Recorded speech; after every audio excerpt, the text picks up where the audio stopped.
दुनिया का सबसे पहला धर्म या मजहब कौन सा है, इस्लाम या हिंदू धर्म। और ये भी आपको बताएंगे कि हिंदू किस नबी की उम्मत हैं, इस दुनिया में हिंदू धर्म और बुत परस्ती की इब्तिदा कैसे हुई और ये हिंदू धर्म कैसे वजूद में आया, और इस कायनात की तख्लीक से लेकर आज तक कितने अंबिया कराम को हिंदुओं की तरफ मबऊस फरमाया गया, और आज के दौर के हिंदू हकीकी तौर पर किस नबी की उम्मत हैं, और हिंदुओं के हकीकी पेशवा कल की अवतार से कौन से नबी मुराद हैं, और क्या हिंदू भी जन्नत में जाएंगे। प्यारे दोस्तों, इन तमाम तर सवालात के जवाबात कुरान और हदीस की रोशनी में आज की इस वीडियो में हम आपको बताएंगे, और हम उम्मीद करते हैं कि आज की इस वीडियो को मुकम्मल देखने के बाद आपको मुकम्मल तौर पर इस बात का इल्म हो जाएगा कि दुनिया का सबसे बड़ा और पहला मजहब या धर्म कौन सा है। प्यारे दोस्तों, जब अल्लाह तबारक व तआला ने सबसे पहले इस जमीन को तख्लीक फरमाया और इस जमीन पर जिस इंसान को भेजा उनका नाम हजरत आदम अलैहिस्सलाम है। हजरत आदम अलैहिस्सलाम अल्लाह तबारक व तआला के बरगुज़ीदा नबी और सच्चे मुसलमान हैं। इस तरह इस जमीन पर कदम रखने वाला पहला इंसान मुसलमान हुआ, और फिर अल्लाह तबारक व तआला ने हजरत आदम अलैहिस्सलाम और अम्मा हवा रदी अल्लाह तआला अन्हा से तमाम इंसानों को पैदा किया। हजरत आदम अलैहिस्सलाम के बाद जो दूसरे नबी इस दुनिया के अंदर जलवागर हुए वो हजरत आदम अलैहिस्सलाम के औलाद में से हजरत शीस अलैहिस्सलाम हैं। उनको भी अल्लाह तबारक व तआला ने नबूवत और इस्लाम से सरफराज फरमाया था। प्यारे दोस्तों, आपको बताते चलें कि हजरत शीस अलैहिस्सलाम के दौर से ही कुफ्र और शिरक की इब्तिदा हो चुकी थी, लेकिन बाकायदा तौर पर बुत परस्ती का आगाज नहीं हुआ था। हजरत शीस अलैहिस्सलाम के बाद अल्लाह तबारक व तआला ने हजरत इदरीस अलैहिस्सलाम को नबूवत अता फरमाई। हजरत इदरीस अलैहिस्सलाम का जमाना वो जमाना था जिसके अंदर बाकायदा तौर पर बुतों को बनाया गया और बुत परस्ती का आगाज किया गया। प्यारे दोस्तों, अब सवाल ये पैदा होता है कि जब दुनिया की इब्तिदा ही इस्लाम से हुई तो फिर आखिरकार बुतों को किसने बनाया और बुत परस्ती का आगाज किसने शुरू किया। इसके बारे में रिवायात में आता है कि हजरत इदरीस अलैहिस्सलाम के औलाद में से चंद लोग ऐसे थे जो अल्लाह तबारक व तआला का बहुत ज्यादा कुर्ब रखते थे, और वो अल्लाह तबारक व तआला के बरगुज़ीदा बंदे और वली थे,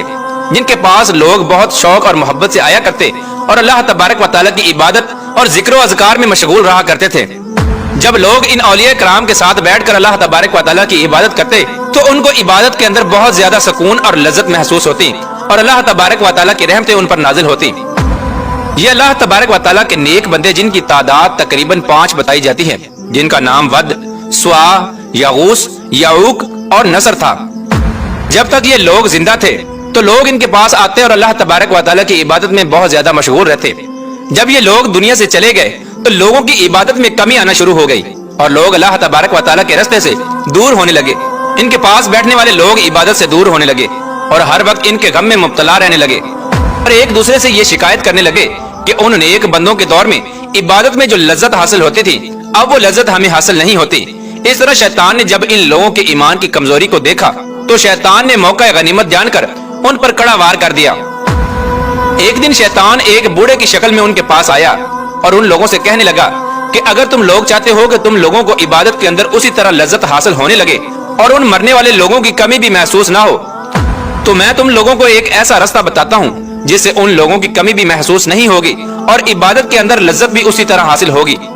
चुनाचे इस तरह शैतान ने उन लोगों को यह मशवरा दिया कि उन मरने वाले लोगों के बुत बनाए जाएं और उन पर उनके लिबास डाल दिए जाएं और उनको अपनी इबादत गाहों में रख दिया जाए और उनके सामने खड़ा होकर अल्लाह तबारक व तआला की इबादत की जाए। इस तरह इबादत करने से उन लोगों की कमी भी महसूस नहीं होगी और अल्लाह तबारक व तआला की इबादत करने में लज्जत भी हासिल होगी। चुनाचे लोगों को शैतान का ये मशवरा बहुत पसंद आया। शैतान ने उन मरने वाले लोगों के बुत बनाए और इबादत गाहों के अंदर रख दिए। इस तरह लोग अपनी इबादत गाहों में जाते और उन बुतों के सामने खड़े होकर इबादत करते। शुरू में लोग अल्लाह तबारक व तआला की इबादत करते, फिर आहिस्ता आहिस्ता ये लोग उन बुतों को सलाम करके और उनके हाथ पांव चूम कर वापस आ जाते। इस तरह जमाना गुजरने के साथ साथ शैतान ने लोगों को इस कदर गुमराह कर दिया कि लोग अल्लाह तबारक व तआला की इबादत को छोड़कर सिर्फ उन्हीं को सजदा करने लगे और अल्लाह की इबादत करने की बजाय उन बुतों की पूजा करके घर वापस आ जाते। प्यारे दोस्तों, इस तरह हजरत आदम अलैहिस्सलाम के अजली दुश्मन ने दुनिया के अंदर सबसे पहले बुतों को बनाया और बुत परस्ती की बुनियाद रखी और लोगों को अल्लाह तबारक व तआला की वहदानियत से दूर करके बुतों की पूजा करने के अंदर मुब्तला किया।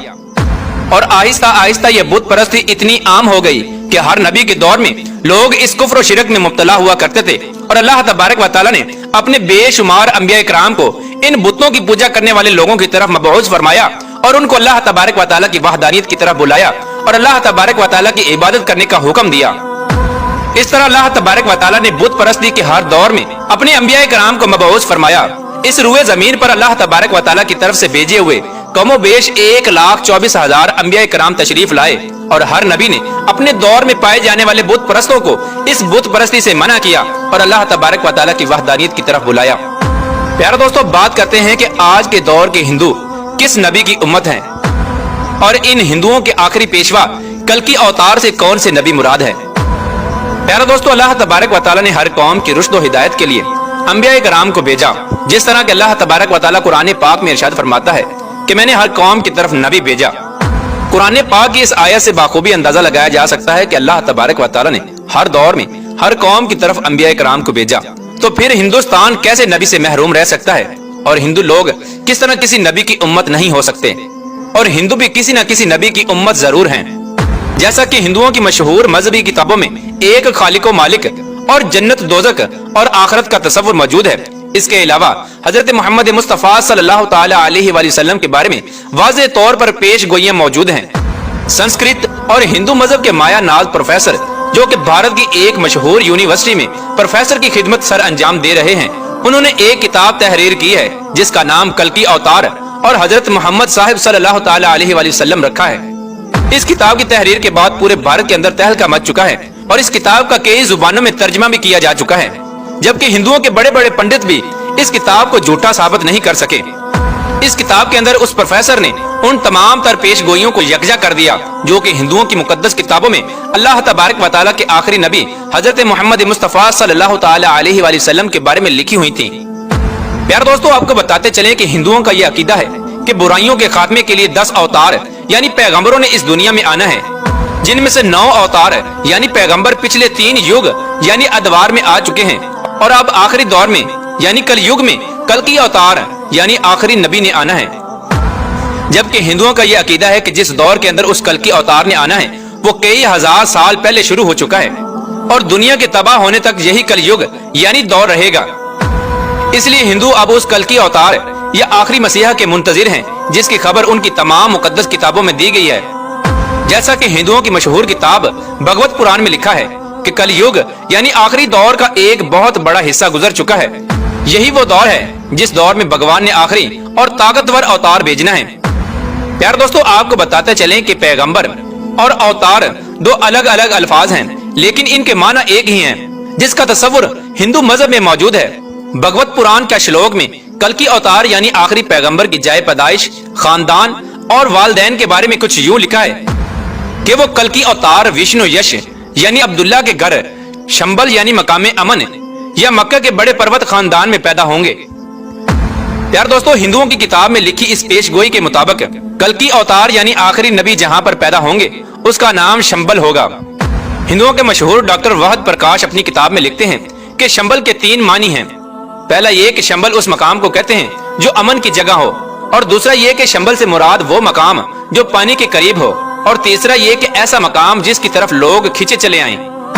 प्यारे दोस्तों, अगर इन मानी पर गौर किया जाए तो ये सब जानते हैं कि मक्का के अलावा कोई ऐसा मकाम नहीं जहां पर इतनी तादाद में लोग जमा होते हैं। और हिंदुओं की उस किताब में तहरीर दूसरी पेश गोई कि वो कल की अवतार उस शहर के बड़े मशहूर खानदान में पैदा होंगे, तो इस बात के अंदर कोई शक नहीं कि हजरत मोहम्मद मुस्तफ़ा सल्लल्लाहु तआला अलैहि वसल्लम के दादा जनाब अब्दुल मुत्तलिब कुरैशी मक्का के सरदार और बैतुल्लाह के मुतवल्ली थे। और उस किताब में कल की अवतार के वालिद के नाम के बारे में जो पेश गोई की गई है कि उसका नाम विष्णु यश होगा। विष्णु यश की तारीफ हिंदुओं की मुकद्दस किताब ऋग्वेद में इस तरह बयान की गई है, विष्णु से मुराद खुदा का नाम है और यश का माना बंदा या गुलाम है, यानी विष्णु यश का मतलब होगा अल्लाह का बंदा। जबकि हजरत मोहम्मद मुस्तफ़ा सल्लल्लाहु तआला अलैहि वसल्लम के वालिद मोहतरम का नाम अब्दुल्ला था, यानी अल्लाह का बंदा। और हिंदुओं की किताब कल की पुराण में ये पेश गोई भी तहरीर की गई है कि उस आने वाले आखिरी कल की अवतार की वालदा का नाम सोमती होगा। प्यारे दोस्तों, संस्कृत में सोमती के माना अमन या अमन वाली के हैं, जबकि हजरत मोहम्मद मुस्तफ़ा सल्लल्लाहु तआला अलैहि वसल्लम की वालिदा मोहतरमा का नाम आमना यानी अमन वाली है। इस तरह हिंदुओं की मुकद्दस किताब के अंदर ऐसी बहुत सारी पेश गोइयां लिखी हुई हैं जो तमाम तर खसूसियात हजरत मोहम्मद मुस्तफ़ा सल्लल्लाहु तआला अलैहि वसल्लम की ज़ात अक़दस में पाई जाती हैं, और जिससे ये बात वाज़ेह तौर पर साबित हो जाती है कि जिस अवतार का हिंदू इंतजार कर रहे हैं वो हजरत मोहम्मद मुस्तफ़ा सल्लल्लाहु तआला अलैहि वसल्लम की ज़ात है, जो कि इस दुनिया के अंदर जलवागर हो चुकी है। اور حضور صلی اللہ تعالی علیہ وآلہ وسلم کی تشریف آوری کے بعد قیامت تک جتنے بھی لوگ آئیں گے وہ تمام کے تمام حضرت محمد مصطفیٰ صلی اللہ تعالی علیہ وآلہ وسلم کی امت میں شامل ہوں گے، اور آج کے دور کے ہندو بھی حضرت محمد مصطفیٰ صلی اللہ تعالی علیہ وآلہ وسلم کی امت ہی ہیں۔ اب قیامت تک آنے والا ہر انسان جو بھی حضرت محمد مصطفیٰ صلی اللہ تعالی علیہ وآلہ وسلم پر ایمان لے آئے گا وہ مسلمان قرار پائے گا، اور جو ایمان نہ لائے گا وہ کافر قرار پائے گا، لیکن وہ حضور صلی اللہ تعالی علیہ وآلہ وسلم کی امت میں شامل ہی ہوگا، اور قیامت کے دن اس کو حضور صلی اللہ تعالی علیہ وآلہ وسلم کی امت میں ہی اٹھایا جائے گا۔ پیارے دوستو، اب بات کرتے ہیں کہ کیا ہندو بھی جنت میں جائیں گے یا نہیں۔ پیارے دوستو، جنت میں داخل ہونے کا معیار ایمان کو رکھا گیا ہے۔ جو لوگ ایمان لے کر آئیں گے وہی جنت میں جائیں گے، اور جو ایمان نہ لائیں گے وہ جہنم میں جائیں گے۔ جب حضور پاک صلی اللہ تعالی علیہ وآلہ وسلم اس دنیا کے اندر جلوہ گر ہوئے تو حضور صلی اللہ تعالی علیہ وآلہ وسلم نے اللہ تبارک و تعالیٰ کے حکم کے مطابق اللہ تبارک و تعالیٰ کا یہ پیغام تمام دنیا تک پہنچا دیا کہ اللہ تبارک و تعالیٰ ایک ہے، اس کے علاوہ کوئی عبادت کے لائق نہیں، اور بے شک میں اللہ تبارک و تعالیٰ کا سچا نبی ہوں۔ جو بھی حضور صلی اللہ تعالی علیہ وآلہ وسلم پر ایمان لے کر آئے گا اور اللہ تبارک و تعالیٰ کی وحدانیت پر ایمان لائے گا وہ جنت کا مستحق قرار پائے گا، اور جو اللہ تبارک و تعالیٰ کی وحدانیت کو ٹھکرا دے گا اور حضور صلی اللہ تعالی علیہ وآلہ وسلم کی ذات اقدس کو آخری نبی تسلیم نہیں کرے گا وہ ہمیشہ ہمیشہ کے لیے جہنم کا ایندھن بن جائے گا۔